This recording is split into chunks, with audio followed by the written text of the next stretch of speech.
kilomita 144.725, wakati msongo wa chini ilikuwa ni kilomita 62.17, na idadi ya transformer tulizozifunga katika wilaya ya Mbalali zilikuwa transformer 17, na idadi ya wateja ilikuwa 791. Kutokana na mradi huu, vijiji mbalimbali katika wilaya za mkoa wa Mbeya vimeweza kunufaika, ikiwemo vijiji vinavyopatikana katika wilaya ya Mbalali.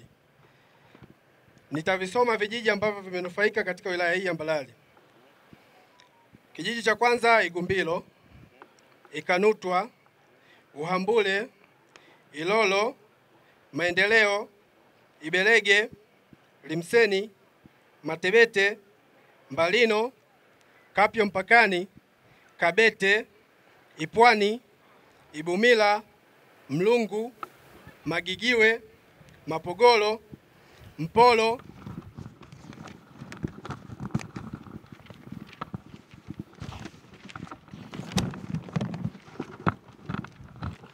Muungano, Mabandabii, Magwalisi na Chamoto hapa tulipo.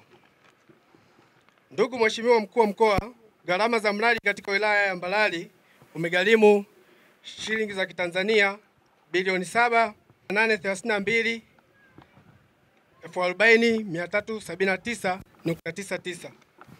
Gharama za ujenzi wa mradi huu katika wilaya ya Mbalali zimehusishwa kwa ujenzi wa laini ya msongo wa umeme kwa maana ya msongo wa kati MV line.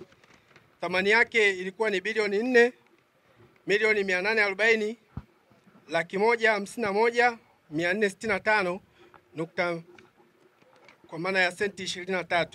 Kwa kumpongeza Mheshimiwa Rais, amedhamiria kwa dhati kuhakikisha maeneo yote yanapata umeme wa uhakika. Mheshimiwa Mkuu wa Mkoa, kwa takribani sisi hapa Mbalali tuna vitongoji 712, na katika vitongoji 712 tayari tumepata umeme kwenye vitongoji 510. Lakini Mheshimiwa Rais akatupatia vitongoji 15 ambao leo Mheshimiwa Mkuu wetu wa Mkoa unauzindua hapa. Lakini ninavyokuambia sasa hivi Mheshimiwa Rais wameshatangaza tenda ya kumtafuta mzabuni wa vitongoji 53 tena wilaya ya Mbalali. Na habari njema kwa Chamoto hapa, tunavyo vitongoji vingine viwili, Godown na Betania, wapo kwenye mradi ambao kuanza hivi karibuni. Pamoja na maeneo mengine, vitongoji vya Iduya, nimeona watu wa Uambule hapa, vitongoji vya Iduya A, Iduya B, mambo mazuri yanakuja. Kwa hiyo ni muda si mrefu tunakwenda pia kupata mkandarasi wa vitongoji 54. Tutakuwa tumebakiza kazi ya vitongoji 134. Na ninaamini kuna dodoso ambalo tayari tumeshapata na Mheshimiwa Mkuu wa Wilaya limefika ofisini kwake, ambao wameelekeza mradi mwingine ambao utakuwa sasa wanaangalia vitongoji, lakini vile vile umbali gani, watu wanahitaji nguzo ngapi. Hii yote Mheshimiwa Rais anataka kila Mtanzania ahakikishe anapata umeme. Umeme si jambo la starehe tena sasa hivi, ni hitaji la msingi. Kwa hiyo wenzangu wanaigurusi, Mheshimiwa Rais anayo nia njema sana, na tunaona mipango mikubwa ya upatikanaji wa umeme kwenye jimbo letu la Mbalali. Tuendelee kumuunga mkono, tuendelee kumsemea, mtaona mambo mazuri yanakuja. Sasa ni kuunganisha umeme kila mmoja nyumbani kwake. Wekeni umeme kila mmoja, na gharama hizi ndugu zangu mwe mnaangalia. Kama mwananchi mnaona uwezo wake mdogo, hakikisheni mnaangalia naye mnamsaidia ili aweze kupata umeme aingize nyumbani kwake. Wale watu wasiokuwa na uwezo wale, najua pia hata Mheshimiwa Mbunge naye programu yake ya kusaidia wale ambao hawajiwezi kabisa. Najua inawezekana kabisa bana kanguzo aka shilingi 100,000 hawezi kushinda kutoa. Kwa hiyo nadhani Mheshimiwa Mbunge si sawa?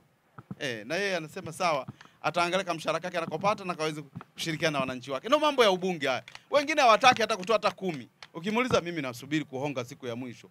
Mimi nitawahonga, naenda kuwa mbunge. Sasa huyu hana, yeye anakuja anafanya kazi. Mheshimiwa Mkuu wa Wilaya, tunakushukuru sana. Kazi nzuri unafanya pamoja na wenzetu wa TANESCO pamoja na REA. Nimeshuhudia hapa REA wamefanya kazi kubwa, na tunaenda kuwasha kwa nyumba mama mmoja pale. Tutaongozana wananchi wote tukawashe pamoja, na mama mmoja au na baba mmoja ndio watakayokuwa watasindikiza wenzao pale kwenda kubonyeza switch kuhakikisha kwamba mwanga unapatikana. Sasa kwa mara ya kwanza Chamoto wanapata moto wa kuwaka. Hapo vipi? Cha moto, moto utawaka. Cha moto, moto utawaka. Cha moto, moto utawaka. Na